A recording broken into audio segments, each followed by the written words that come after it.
Luc, vamos a hablar hoy día de tu último libro, que se llama El enriquecimiento. Estoy traduciendo, de hecho viene ahora próximamente en traducción española, una crítica de la mercancía.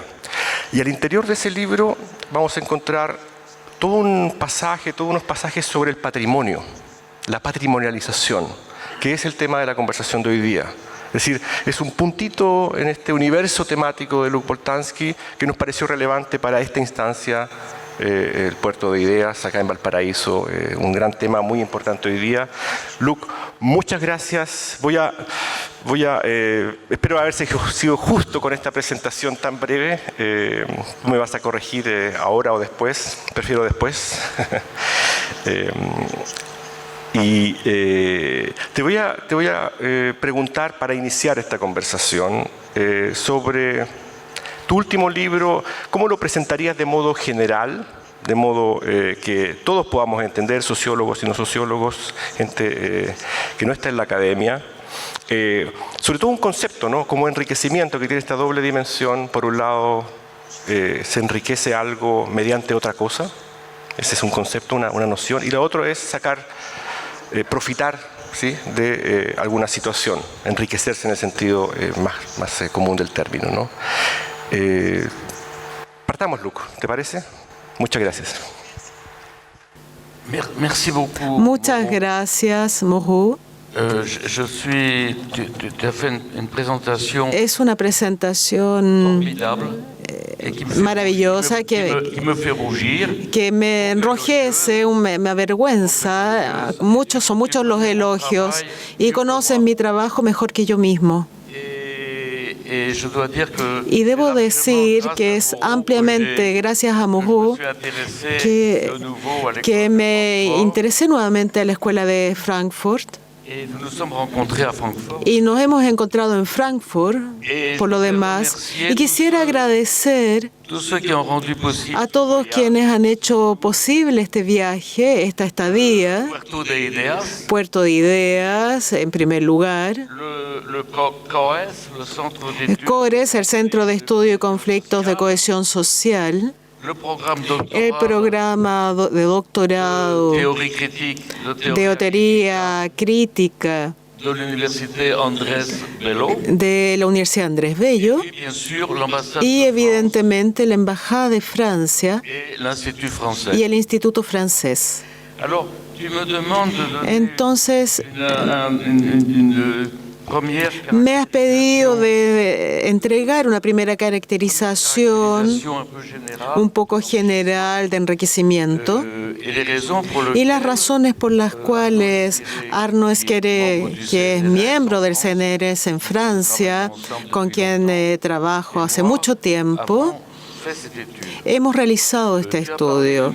Has hablado del nuevo espíritu del capitalismo, que tiene ya casi 20 años actualmente, envejecemos muy rápidamente,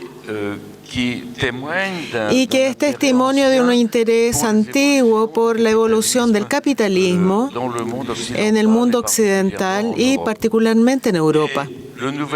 Y el nuevo espíritu del capitalismo llevaba esencialmente sobre el cambio de la management, el cambio de las condiciones de trabajo que siguió la gran crisis del capitalismo de los años 60-70 como una crisis de productividad y una crisis de autoridad con respecto a un movimiento obrero extremadamente activo. Entonces, hemos realizado con F. Chapelot, que es coautor de este libro, un estudio de los cambios del mundo del trabajo, del management, entre los años 60 y 2000. Enseguida, otras personas, entre las cuales Strick, que va a participar en el coloquio del CRS, han trabajado sobre otras dimensiones muy importantes sobre el cambio del capitalismo con el tema del financiamiento y de la deuda. Y nos pareció que había, particularmente en Europa, y no diría particularmente en Francia, un cambio muy importante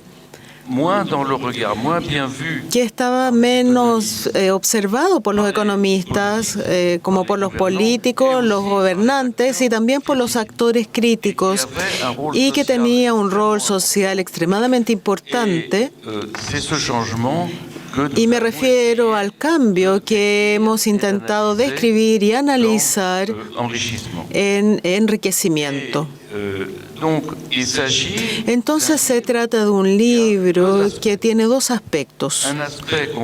Un aspecto que se puede llamar histórico. Nuestra tesis es que un nuevo tipo de economía se pone en marcha actualmente en Francia, que podemos en el fondo comparar con la aparición de la primera revolución industrial en Inglaterra, que aparece en algunos distritos.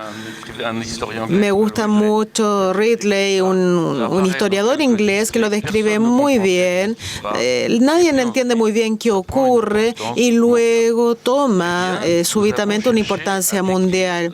Y luego intentamos describir una puesta en marcha de un tipo de economía que llamamos economía del enriquecimiento. Voy a explicar luego por qué.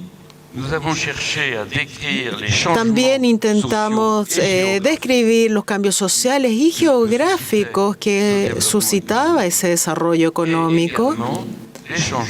Igualmente los cambios y los análisis de los que en sociología llamamos las personas comunes y corrientes, las personas como ustedes y yo, todas las personas que no son sociólogos, en su conducta económica con respecto a este cambio y respecto también a este tema de la mercancía, porque vivimos en un universo que es esencialmente poblado de mercancía. Los sociólogos hablan de la construcción social de la realidad, de las normas sociales, pero nuestro universo es esta botella que es una mercancía, este libro que es una mercancía, este iPhone que es una mercancía. La mercancía sin cesar está presente en este universo y va a interesar a los sociólogos de los años 60 como Baudrillard o Bourdieu, y desde entonces se abandonó un poco. Y quisimos retomar el análisis de la mercancía en tanto que constructo de la realidad y sobre todo el tema de los precios al respecto. Entonces, ¿por qué enriquecimiento y qué queremos decir cuando hablamos de este nuevo tipo de economía? Pues bien, tomamos como hecho dos aspectos de evolución muy evidentes. La primera evolución muy sensible en Francia y que en la mayor parte de los países del mundo y europeos, sobre todo donde está presente el fenómeno, es la desindustrialización. Siempre se hablaba de sociedades industriales. Alain Touraine, que es muy conocido acá en Chile, era uno de los primeros sociólogos a hablar de sociedades postindustriales. Evidentemente no estamos en una sociedad postindustrial en el sentido en que utilizaríamos menos objetos industriales. Este iPhone es un objeto industrial, pero son fabricados en otras partes, en países donde se puede pagar bajos montos, bajos salarios, incluso si la cadena de valoración toma su centro en los países capitalistas más antiguos. Y esos países como Francia particularmente viven un movimiento de desindustrialización.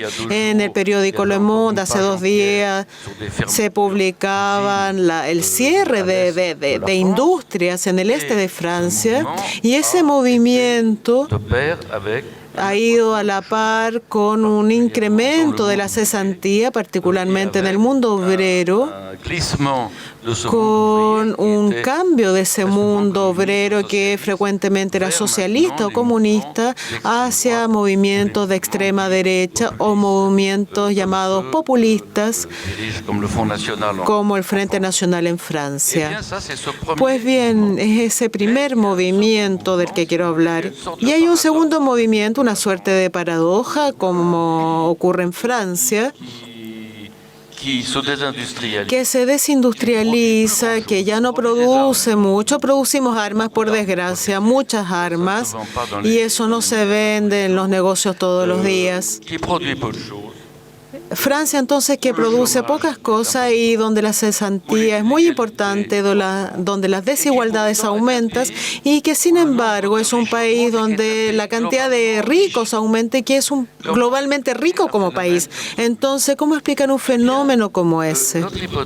Nuestra hipótesis es que nuestra economía se ha puesto en marcha fundándose no ya en la producción de nuevos objetos o de objetos estándar como esta botella de agua mineral, pero sobre la valorización que no es más que el pasado. Puede parecer extraño como economía. Hay un yacimiento de enriquecimiento. El país produce un enriquecimiento, pero explotando el pasado, ya no fabricando cosas nuevas, pero valorando, aumentando el precio de cosas del pasado. Vamos a hablar evidentemente más ampliamente de todo este proceso. Según nosotros es un proceso que compromete a un gran número de personas, muchos oficios diferentes, personas que están en el mundo de las artes, de la cultura, personas que están en el mundo del patrimonio o en la economía del lujo, etc. Vamos a intentar entonces retrasar rápidamente el vínculo entre estos distintos ámbitos, personas que también están en el turismo. El turismo es un fenómeno muy importante y que no producen entonces objetos nuevos, que valorizan o ponen en valor objetos que ya están ahí explotando el pasado. Para nosotros es un fenómeno muy importante que la economía, en el sentido de los economistas, subestiman, porque en el fondo cuando ustedes toman la historia de la ciencia económica, se ha construido ampliamente sobre el desarrollo de la industria y de la sociedad industrial y de los productos industriales. Ahora bien, las mercancías industriales y las mercancías que son como pivote, que están en el centro de esta economía del enriquecimiento, tienen formas de ser, se pudiera decir. Es decir, ante todo tienen elementos que son la causa de su precio, que determinan su precio. Formas de ser y formas de ser apreciados. Son muy distintos. Y evidentemente esto ocasiona también una diversidad de mercancías y exige de parte de las personas competencias para poder volver a situarse en este universo de la mercancía. Ahora, ¿por qué? Mauro me preguntaba ayer, ¿por qué pasó 4 o 5 años escribiendo este libro? Bueno, había razones ligadas evidentemente a la sociología económica, un esfuerzo para acercar o para hacer entender la sociología de parte de los economistas, porque cuando yo era estudiante, los economistas estaban atentos a la sociología. Y luego, especialmente en Francia y en Estados Unidos también, hubo una autonomización de la economía que lo alejó de la sociología. Entonces nosotros pensamos que es útil reanudar el diálogo y además existen razones que también son mucho más prácticas. Y es que esta economía del enriquecimiento no es tomada en consideración exclusivamente por los organismos que hacen la contabilidad nacional o los organismos que realizan las estadísticas profesionales, como organismos del INSEE, el Instituto Nacional de Estadísticas Económicas, lo que hace entonces que tampoco hayan sido tomados en consideración explícitamente por los gobernantes y tampoco están en su unidad vistos por las instancias críticas y particularmente por las instancias sindicales. Y nosotros pensamos que una de las razones del debilitamiento de la crítica en un país como Francia, que favorece el alza del populismo, particularmente de la extrema derecha, es un desconocimiento de estos cambios muy profundos que han afectado la estructura social de nuestro país. Muchas gracias, Luc, por esa presentación. Yo tomé algunas notas. Tú hiciste en este libro, para decirlo muy brevemente, una sociología nuevamente, como en el nuevo espíritu del capitalismo, del cambio social, del cambio del capitalismo de los últimos años, los últimos 20 años serán, 30 años. caracterizando básicamente lo que ocurre en Francia. Es una interesante pregunta cómo se puede extender eso a otros países, el grado de extensión de este proceso de cambio, que tú describes como una desindustrialización en el sentido de una distribución geográfica de los procesos de producción de mercancías estándar. Y una concentración en los países ricos, sobre todo en Europa, en este caso Francia, como es el caso del estudio, del desarrollo o el fortalecimiento de una economía del enriquecimiento, cuya esfera de realización, de concreción, es una serie de fenómenos, y ahí al interior de ella está el tema nuestro, está la patrimonialización, pero también otros como la cuestión de las artes, particularmente las artes plásticas, la cultura o las actividades culturales, los eventos como tal vez puede ser incluido dentro de eso, el comercio de objetos antiguos, la creación de fundaciones, de museos, la importancia de los museos hoy día, la industria del lujo. Ese es una especie de universo de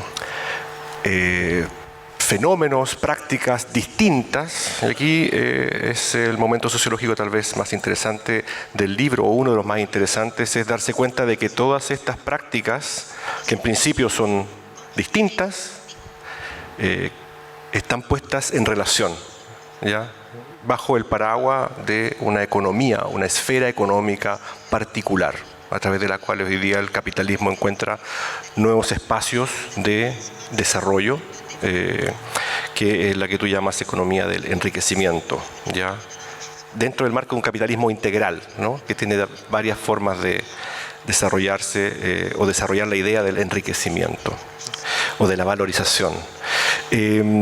Yo quisiera, dado lo que estábamos diciendo hace un ratito, hablar un poco a partir del material empírico, ¿ya? Es decir, yo en tu libro vi una enorme cantidad de detalles empíricos, entre ellos referencias a revistas, a muchas revistas, que yo voy a poner acá esta, por ejemplo, que es o esta, que nos dice también algo distinto. Está la bandera de Francia. Esta, Luc, o esta otra, ¿ya? Yo te pido que hablemos o tratemos de desarrollar las mismas ideas que presentaste ahora a partir de lo que tú ves en estos documentos que son muy cotidianos, que lo encontramos, bueno, no todo el mundo, pero algunos de los que hemos viajado tal vez en los aeropuertos, etcétera, o en kioscos también. Luc, por favor, la pregunta sería, ¿cómo pones en relación esta serie de fenómenos? Turismo, arte, cultura, patrimonialización, fenómenos distintos, y cómo los ubicas dentro de un mismo universo. Bueno, los pongo en relación. Los pongo en relación porque se ponen ellos mismos en relación unos con otros. Están en relación unos con otros, aunque una gran publicidad no se haga precisamente frente a estos fenómenos o alrededor de estos fenómenos. Ustedes ven, por ejemplo, un gran elemento de este cambio, que es lo que llamamos el desarrollo de la economía del lujo, que tuvo un crecimiento en Francia de aproximadamente entre 10 y 20% por año, según los productos.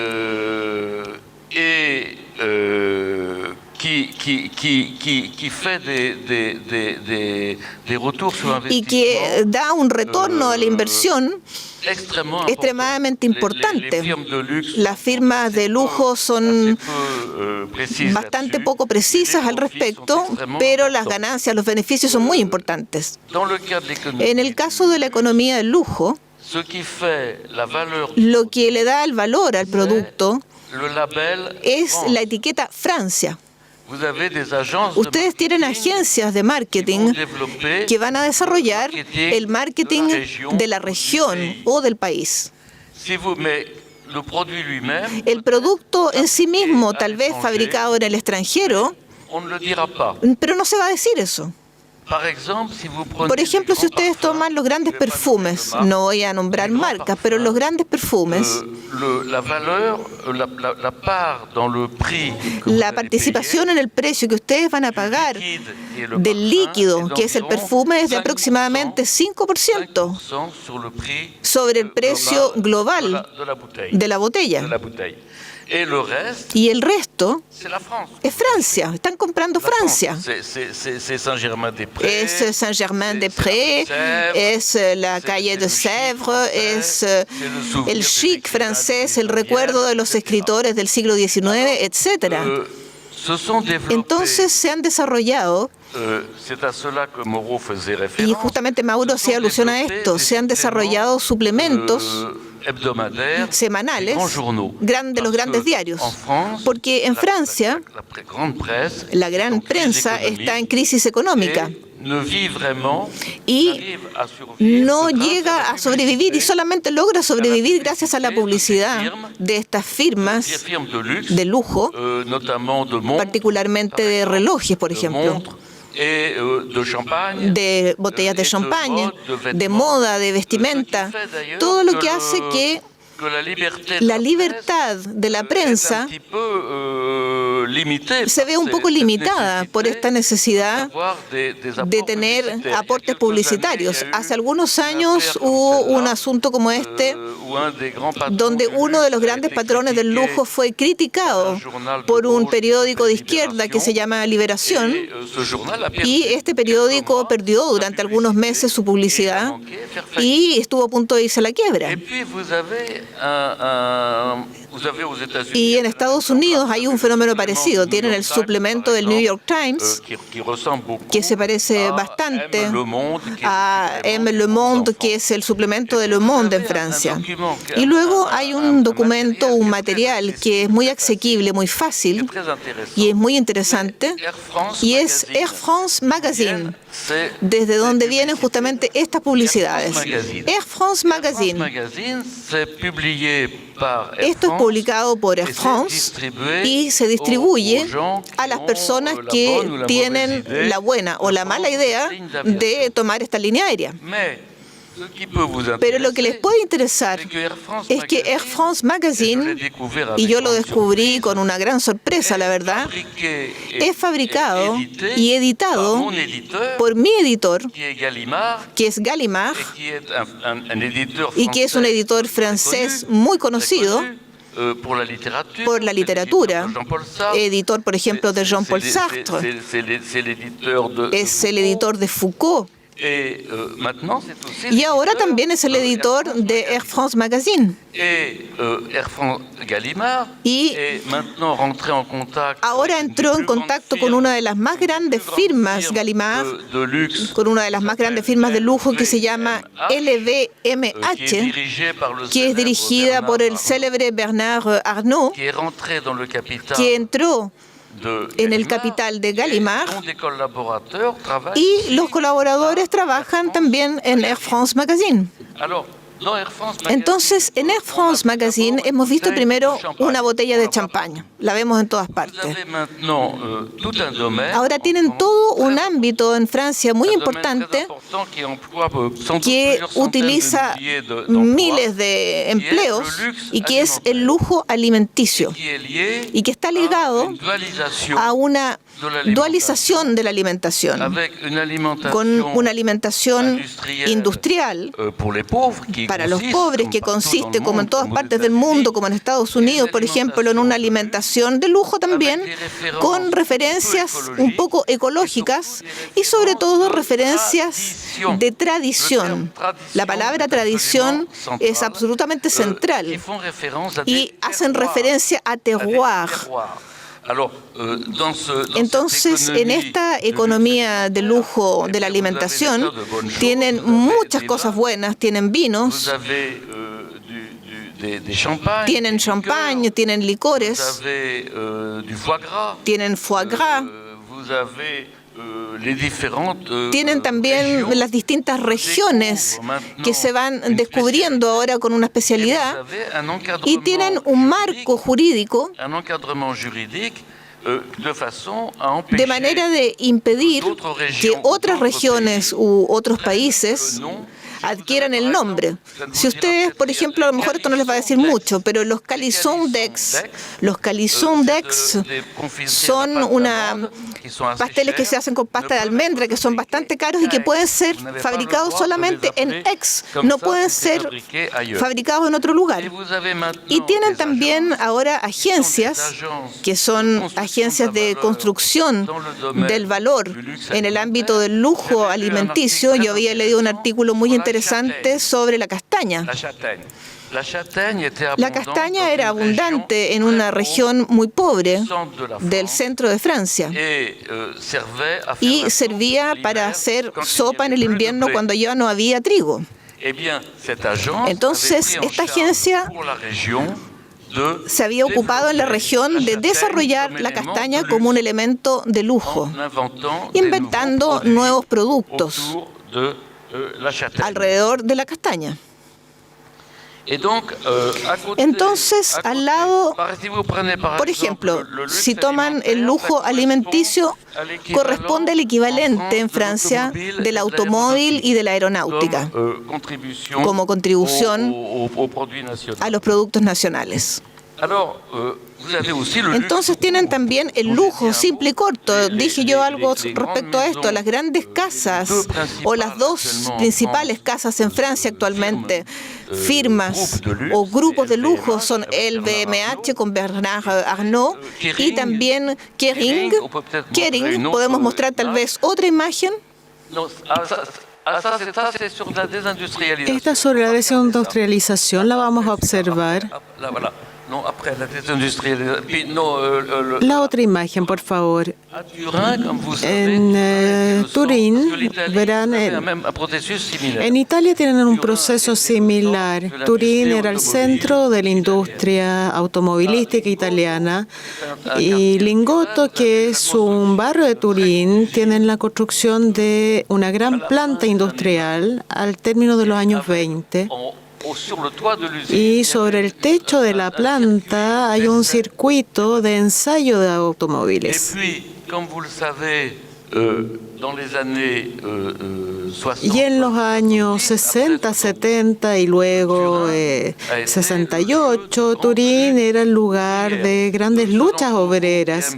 Los que gustan Pasolini conocen muy bien la situación de migrantes del sur de Italia que se encuentran en Turín o Milano durante esos años. Son luchas que fueron perdidas por la clase obrera. No voy a entrar en los detalles, estaba vinculado a los años más sombríos de la Italia. La empresa ya cerró, fue transformada en galería comercial y tienen ahí entonces un museo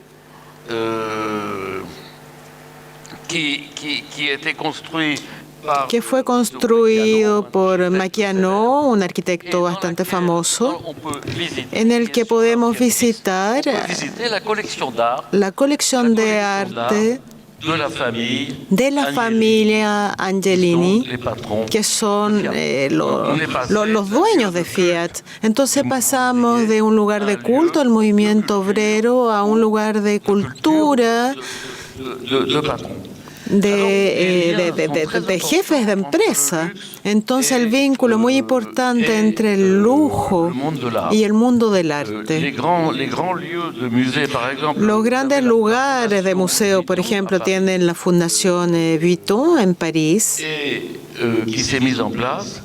y que puede realizar exposiciones a un precio sobre el cual ninguna empresa, ningún museo francés puede gastar. Entonces hubo un fenómeno bastante importante el año 2016, una exposición de arte extremadamente cultural y prestigiosa de exposiciones rusos en el Gran Palacio, con una exposición sobre Vuitton donde estaba expuesta la historia de la familia Vuitton, el equipaje, las maletas de la familia Vuitton, los personajes que utilizaban estas maletas, estos bolsos de cueros, con un caballero presentado como un artesano del cuero que preparaba delante de usted esta fabricación de los bolsos Vuitton, aunque sepamos que estos bolsos en realidad están fabricados en países que tienen salarios muy bajos. Entonces, esta elección en materia de artistas, de las artes, es muy importante, entrega dinero en el mundo de los artes y a cambio entrega arte, legitimidad que espiritualiza, por así decir, esta industria del lujo. Entonces, podríamos ver tal vez otras formas de patrimonialización con otras imágenes. Tienen entonces en esta economía del enriquecimiento un desarrollo muy importante de la patrimonialización. Con un caso que hemos estudiado en detalle, el de la ciudad de Arles y el de la pequeña ciudad La Guiole, en el centro de Francia. En el caso de Arles, que es una pequeña ciudad del centro de Francia, del Midi, que vivía esencialmente del ferrocarril. Habían grandes talleres que daban empleo a más de miles de personas, hasta más de 30.000 entre ambas guerras, que preparaban las locomotoras, que preparaban todas las vías ferroviarias durante los años 70. En Arles también tienen restos del periodo romano.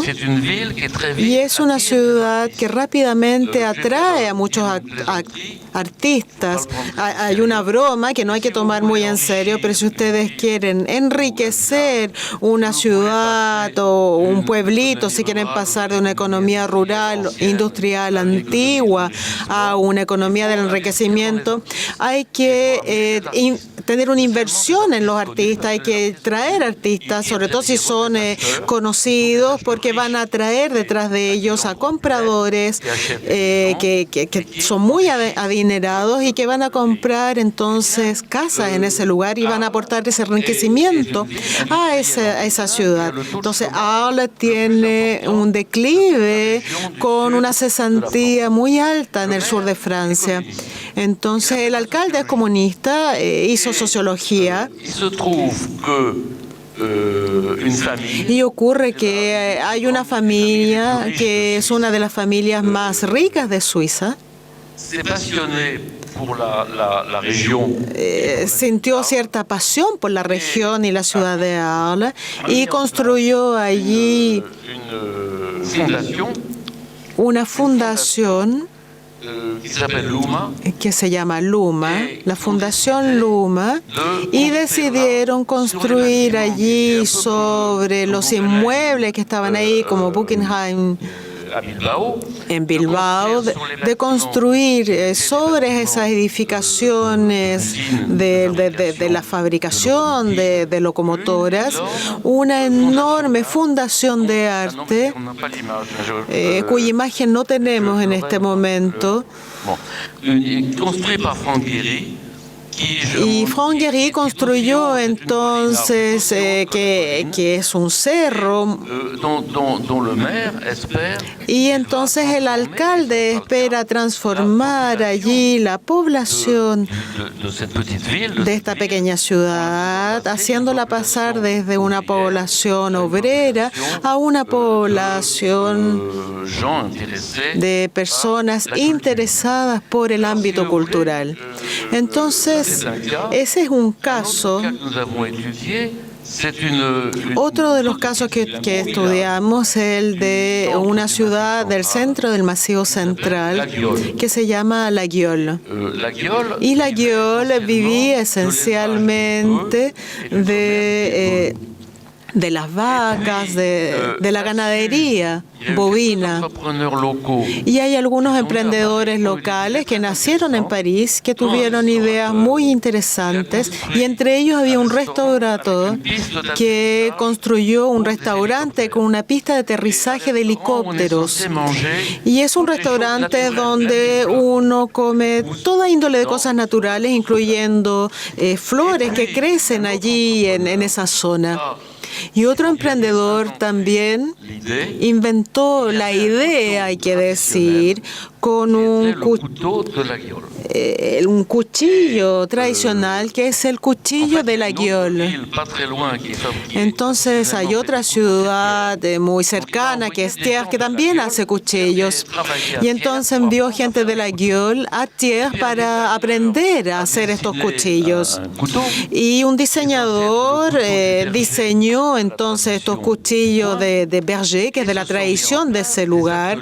Y entonces se instalaron talleres de fabricación de cuchillos tradicionales. Estos cuchillos, que son cuchillos de bolsillo, tienen un valor que va de los 100 a los 500 euros aproximadamente.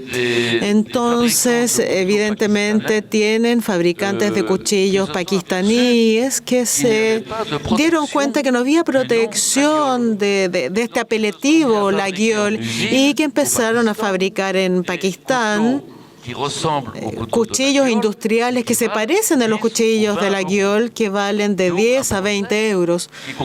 Por lo tanto, hay un proceso que continúa por varios años para saber quién tiene el derecho de adquirirse esta tradición que es bastante larga, que es una tradición inventada finalmente. Y entonces esto está apoyado por el desarrollo turístico. El turismo que, debo decir, no hemos pensado particularmente. Es un fenómeno ciertamente social y económico más importante a nivel mundial actualmente. Actualmente tenemos alrededor de 1.000 millones de turistas en el mundo. En 1950 habían 25 millones. Observarán que es una diferencia importante. Y en 1980, tú no habías nacido todavía, Mauricio, pero para mí no es tan lejano. Simplemente habían 300 millones de desplazamientos turísticos a nivel mundial. Y Francia es el primer país del mundo para esta cantidad de llegada de turistas, al torno a 80.000 millones. Perdón, 15.000 millones. Que se cuenta esto en noches de turismo, y el gobierno francés espera aumentar ampliamente esa cantidad de turistas. Entonces, ¿cuál es el vínculo entre el turismo y el lujo? Pues bien, si un turista chino o un turista brasileño compra en el lugar un perfume Chanel, va a comprar al mismo tiempo la etiqueta Francia, pero va a preferir comprarla en Francia porque quiere llevarlo como recuerdo para su amigo, y va a ser mucho más auténtico si es adquirido en el lugar mismo. Y ese término término de autenticidad es una de las características principales de ese enriquecimiento, que valoriza lo auténtico por oposición a lo que no es auténtico. Entonces, lo que no es auténtico es un tema complejo. Lo que es fabricado con métodos industriales, lo que es falso, lo que no es tradicional, lo que es falso para un cuadro. Nos demuestra cuál es el valor principal de esa autenticidad para también un valor económico agregado en los medios de transporte, la construcción, etcétera. Entonces tendrán también otros ámbitos. Hemos hablado del arte y del comercio del arte, que se desarrolló enormemente con respecto al lujo. Y tienen igualmente actividades culturales que, si quieren, en Francia, con el aumento de las profesiones que más aumentó en Francia en términos de cantidad, son justamente las profesiones culturales. Con respecto a las profesiones industriales, consideramos que actualmente en torno a 700.000 personas en las profesiones culturales en Francia, en el diseño, en la traducción, en la escritura, sin considerar a los docentes. En el espectáculo también, y evidentemente esas actividades culturales están en simbiosis con las actividades de lujo y de turismo. Y si ustedes quieren, la patrimonialización muestran esta economía que un historiador francés que sin duda conoce, que es Ferdinand Braudel, que creó l'École des Hautes Études, la Escuela de Estudios Superiores, llevando el acento sobre el provecho que se saca del transporte, de la mercadería. Y entonces verán que esa economía del enriquecimiento funciona mucho sobre el tema del desplazamiento. Ustedes desplazan un producto con etiqueta francesa para venderlo en otra parte. Cuando se trata de algo como el Arco del Triunfo, el Monte Saint-Michel o una ciudad muy bella que no pueden desplazarlo, lo crea patrimonio para desplazar justamente a los turistas para que lo puedan observar en el lugar mismo.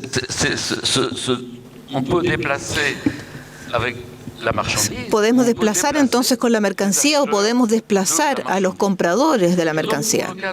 En el caso del arte, han visto también un desarrollo,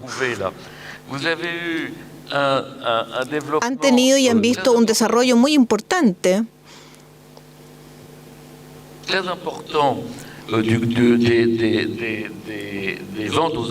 de las ventas que hay en las casas de remate, ya sea por firmas anglosajonas como Christie's, Sotheby's o Philips, o firmas francesas también como Art-Curial, y han visto entonces el desarrollo de publicaciones de palmares de valor de los objetos, ya sea en revistas o bien en Internet, con fenómenos absolutamente extraordinarios de crecimiento del precio de los objetos. Este ejemplo que tienen aquí, por ejemplo, es interesante porque es una mesa que fue fabricada un banco en forma industrial en 1956 para una ciudad universitaria. Cuando la ciudad universitaria fue demolida para hacer una nueva, una gran parte de estos bancos fueron destruidos y algunos fueron conservados, y luego estos bancos fueron diseñados por un diseñador que se llama Jean Prouvé, que se volvió después de esto muy célebre porque hubo estudios sobre él, y en una reciente venta de remate, este banco fue vendido en 1.200.000 euros, lo que es un precio bastante elevado para un objeto industrial destinado a transformarse en un desecho. Entonces, ¿cómo se hace todo esto? ¿Quiere que continúe un poquito hablando sobre esto? ¿Cómo se hace todo esto?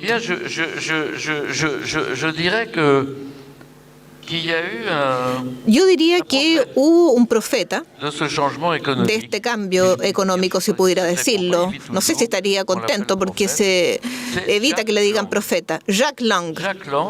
Jacques Lang era un jurista, creo, al principio, un administrador que dirigió un gran festival de teatro. Y luego se transformó en el primer ministro de Cultura de Mitterrand, cuando Mitterrand llegó al poder en 1982. Y Jacques Lang y sin duda Mitterrand habían entendido que el declive industrial de Francia estaba ya comprometido.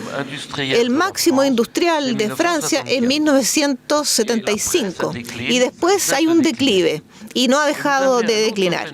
Y hay otro fenómeno también que tiene lugar al mismo tiempo, que es un aumento considerable de la cantidad de estudiantes, de la cantidad de jóvenes que siguen una enseñanza en la universidad, en la enseñanza superior. Y hasta ahí había una Biblia, si yo pudiera llamarla así, de la cultura, que había sido implementada por André Malraux, un escritor francés célebre que estuvo muy cerca de los comunistas y que posteriormente se había transformado en gaullista y que era el creador de las primeras casas culturales en Francia. Y André Malraux, les voy a dar sus conceptos esquematizándolos de manera un poco caricaturesca, pero para André Malraux tienen por un lado la cultura, destinada a reemplazar la religión, y por otro lado la industria, las finanzas, el comercio, que son un poco como la cabeza y el estómago, o la cabeza y el cuerpo. Evidentemente es útil, industria, el comercio, pero lo que aporta es la cultura. Y luego en la cultura tienen la alta cultura, Racine, Cervantes, y luego la baja cultura, las novelas policiales, las películas populares, los dibujos animados, etc. Y en el fondo la idea de Malraux, las casas de la cultura, es los que trabajan para el vientre, los obreros, tienen derecho también a la alta cultura, a la cabeza, por lo tanto hay que llevarlos a estas casas de la cultura, pero hay que impedirles consumir baja cultura, como por ejemplo novelas policiales, y hay que llevarlos a Avignon, por ejemplo, para asistir a espectáculos de Racine, etc. Lang cambia completamente este modelo. Y Lang dice, no hay oposición entre la cultura y el dinero. Para hacer cultura se necesita dinero. Él dirigió un festival, entonces conoce de aquello. Puede interesar a Puerto Ideas. Para hacer dinero, nosotros vamos a hacer dinero con cultura. La cultura puede servir también para generar dinero. Y luego la otra idea central de Jacques Lang es que no es necesario decidir qué es lo que es alta cultura y baja cultura. Hay que ponerlas en relación. Tienen la danza en la ópera y tienen el hip hop, pero los ponen en contacto y dan dinero a ambos, y a través de este contacto se van a desarrollar nuevas formas de cultura. Entonces, yo tengo la impresión de que, hizo un célebre discurso, que es el discurso de México, donde dice esto, y yo pienso que este movimiento, porque el problema era dar trabajo a todos estos nuevos estudiantes de las escuelas de arte, que ciertamente no iban a encontrar ayuda en una industria en declive. Gracias, Luc. Merci beaucoup.